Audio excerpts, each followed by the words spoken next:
ওম গাম গণপতে নমঃ। ওম হ্রিম হ্রিম শ্রীম শ্রীম লক্ষ্মী বাসুদেবায় নমঃ। আজকে আমরা জানব যে আপনি আপনার বাড়িতে উত্তর পূর্ব দিকে ঈশান কোণে কোন জিনিস রাখলে আপনার যতই দারিদ্র্যযোগ থাক না কেন ধন বর্ষা হবে, প্রচুর প্রচুর ধন সম্পত্তির আপনি মালিক হবেন। সেই জিনিসটি কি? দেখুন, নর্থ ইস্ট এই জায়গাটা হচ্ছে ঈশান কোণ। আপনি রাখুন বা না রাখুন, আপনার বাড়িতে কিন্তু অটোমেটিক্যালি এটা দেবতার স্থান। তাই এই জায়গাটি সর্বদা পরিষ্কার পরিচ্ছন্ন রাখবেন, অযথা জঞ্জাল জমিয়ে রাখবেন না, তারপরে নোংরা জমাবেন না, ডাস্টবিন রাখবেন না, পরিষ্কার পরিচ্ছন্ন রাখবেন। রোদ যাতে আসে সেই ব্যবস্থা করার চেষ্টা করবেন, রোদ না আসলেও আলো রাখার ব্যবস্থা করবেন। এই নর্থ ইস্ট এটি ঈশান কোণ, এটি ভোলে বাবার স্থান, বৃহস্পতির স্থান।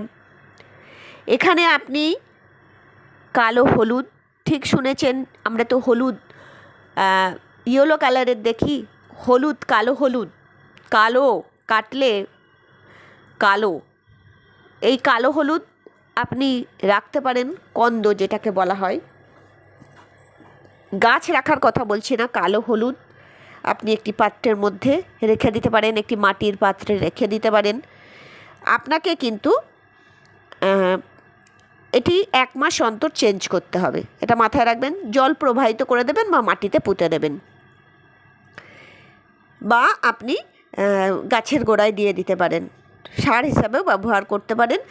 আর আরেকটি জিনিসের নাম বলবো, সেটি হচ্ছে হলুদ সর্ষে। সর্ষেও একটি পাত্রতে রাখতে পারেন। এই হলুদ সর্ষে বৃহস্পতিকে রিপ্রেজেন্ট করে, আর বললাম যে এটা বৃহস্পতিরও স্থান। আর বৃহস্পতি কী দেয়? ধন, সম্পত্তি, মান, যশ, অর্থ, খ্যাতি, প্রতিপত্তি, আবার বিবাহকারক গ্রহ, আবার সন্তানকারক গ্রহ। তাহলে এই সমস্ত কিছু আপনার জীবনে টইটুম্বুর থাকবে, ধন বর্ষা হবে। যদি আপনি এই দুটোই রাখতে পারেন, বা দুটোর মধ্যে যে কোনো একটা রাখুন, কোনো অসুবিধা নেই। 1 মাস অন্তর আপনাকে কি করতে হবে? এটি পাল্টে দিতে হবে।